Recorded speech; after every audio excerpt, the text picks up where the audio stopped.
成日聽人講內在聲音，究竟點樣去分辨出你感知到嘅聲音呢？係嚟自你大腦自己嘅想法啦，定係嚟自你高我嘅聲音呢？想了解點樣去分辨兩種唔同嘅內在聲音呢？不如先了解一下嚟自大腦嘅聲音係點樣產生先。當人思考嘅時候呢，通常會喺大腦進行一啲內心嘅對話。呢種內心嘅對話呢，多數會涉及一啲思考性嘅問題啦、制定嘅計劃啦，或者會出現喺進行自我反思嘅時候。喺一種咁嘅過程呢，就可能會自我產生一啲聲音或者聽覺上嘅感知。呢啲聲音可以講係思維或者情感嘅表達嘅一部分，來自內心嘅對話啦、思維啦、回憶同埋回想。大腦會根據過去嘅一啲經驗，對事物嘅價值觀啦，對事物嘅定義去猜測一啲嘢，有時仲會自編自導自演。神經學家發現，原來人嘅大腦裏面有一個區域叫做 Broca 嘅區域，負責處理語言嘅信息同埋產生言語，同大腦嘅另一區份 Wernicke 一齊形成語言嘅中樞。呢兩個區域咧喺你嘅腦部係一齊合作嘅。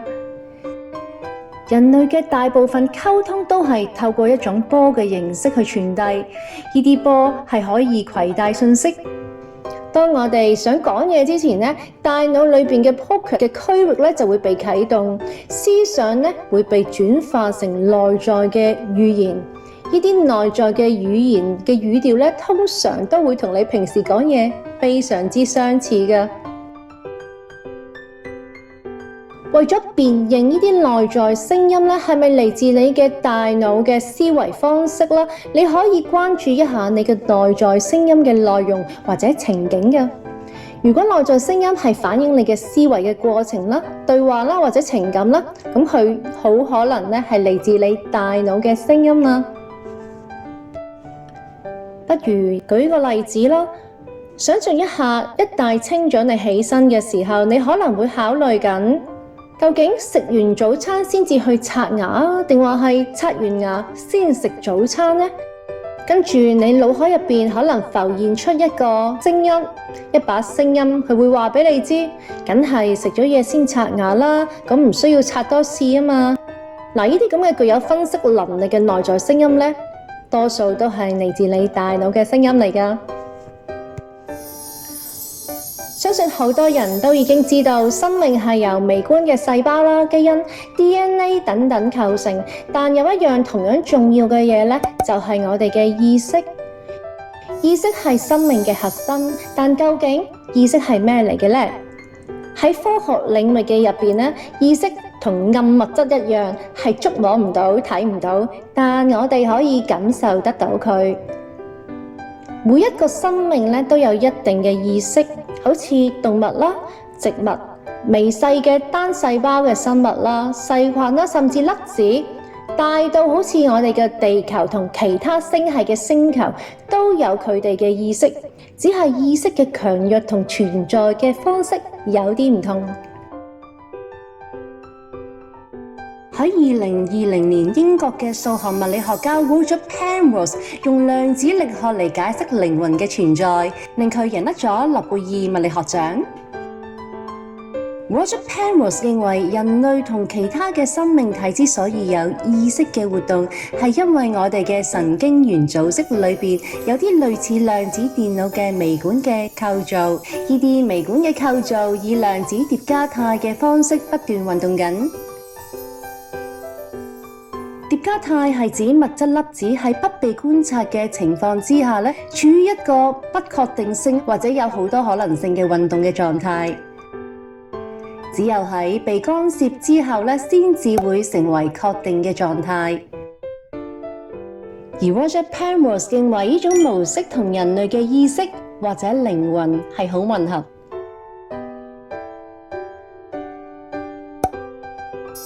咁人類嘅意識又係點樣產生嘅呢？你要知道喺我哋嘅宇宙喺唔同嘅維度空間裏邊咧，都係由能量維持運作嘅喎。科學家已經證實咗，物質係由不停旋轉嘅粒子組成，每種粒子都有唔同嘅震動嘅頻率㗎。而人嘅每一個想法啦、思想諗法啦、每一個意識都係能量，以能量場嘅形式存在。而家嘅科技咧，其實已經可以檢測得到咧，當一個人意識轉變或者情緒作出改變嘅時候咧，佢身體外邊嘅光環，即係講佢嘅能量場，係會跟住佢嘅思想轉變而發出唔同顏色嘅光。人嘅思想咧同意識啦喺唔同嘅次元空間咧係互相傳遞緊。當從你發出嘅思想咧或者意識能量強度達到一定足夠嘅程度嘅時候咧，你嘅意識就會擴散到更多嘅維度同埋更多嘅空間，而影響力咧亦都會更大。大腦係負責收集外間嘅資訊，處理嚟自我哋靈魂意識嘅信息，即係你嘅高我嘅信息。真正發出信息嘅係我哋嘅靈魂意識，我哋嘅靈魂能量，即係我哋嘅高我意識，就係能量。大腦嘅工作咧，係將呢啲能量信息啦，轉化成你可以解讀嘅聲音啦、文字啦、圖像、感覺同埋語言等等嘅嘢。大腦亦都會透過共振嘅原理咧，同頻率語言啦，將收集到嘅資訊咧，透過身體神經元傳遞同分配到身體各部分，令到你嘅身體產生同步嘅反應。換句話嚟講啊，即係當你每一個思想諗法啦，每一個轉念，每一個情緒，都會產生相對應嘅震動。佢無時無刻都係產生呢啲震動，亦都會同你身邊嘅人產生共振嘅效應。如果大腦出現問題嘅時候咧，就當然唔能夠傳遞信息啦，就當然唔能夠接收到高我嘅聲音啦。如果你已經明白得到意識只不過係一種能量嘅形態，嚟自自己靈魂能量嘅信息，咁呢啲能量當然會極之快速，直接咁出現喺你腦袋裏邊啦。呢一種能量嘅互動模式就係覺醒嘅意義啦，即係嚟自你嘅高我嘅意識。好多人都會叫佢做直覺。當你可以令自己思維平靜啦，停止諗嘢嘅時候，你嘅身體咧就會處於一個真空嘅狀態，即係處於一個接收嘅狀態。喺呢一個時候嘅信息咧係最真實啦，同最直接嘅。我相信你已經清楚明白高我嘅信息係點樣去運作㗎啦。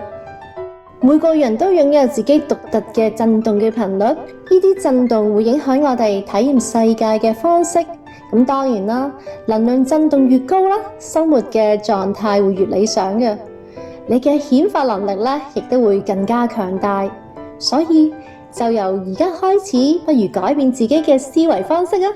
每日喺生活中運用你嘅思想嘅力量，去實現更好嘅目標。多謝收聽。